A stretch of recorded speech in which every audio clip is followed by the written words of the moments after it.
Bon, les vignes sont en place dans notre belle Champagne-Ardenne.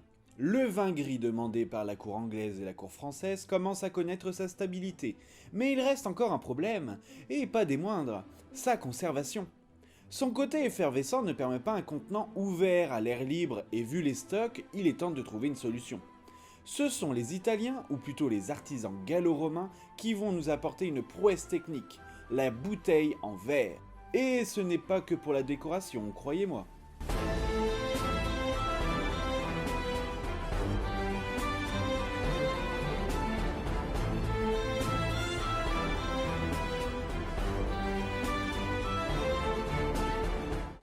Ah, les bouteilles en verre. On pense qu'elle n'a qu'une utilité, celle d'apporter une démarcation quand vous êtes dans vos rayons de supermarché.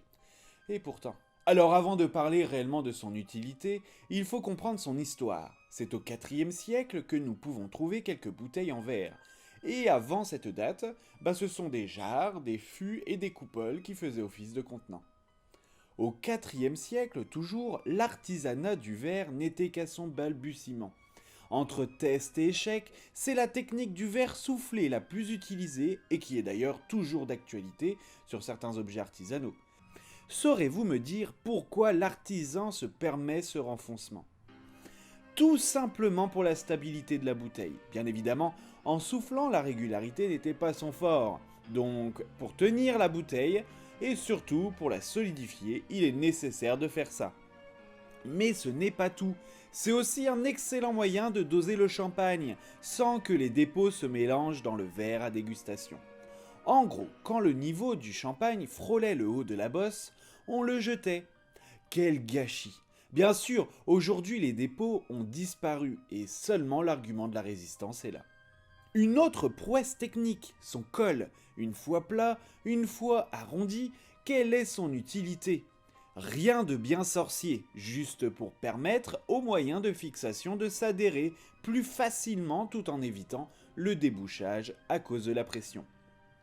À l'heure actuelle, plusieurs tailles de bouteilles est en vente. Ça va de la Chopin en passant par le célèbre Magnum et du Nabucodonosor, qui est la plus grande. Non, autre idée reçue.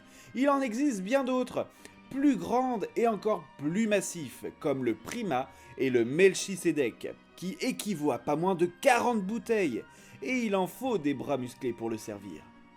Alors, qui dit grosse bouteille dit forcément grosse fixation. Une longue histoire nous attend avec le muselet, un bouchon de liège et des rats. Oui, des rats. Vous avez bien entendu.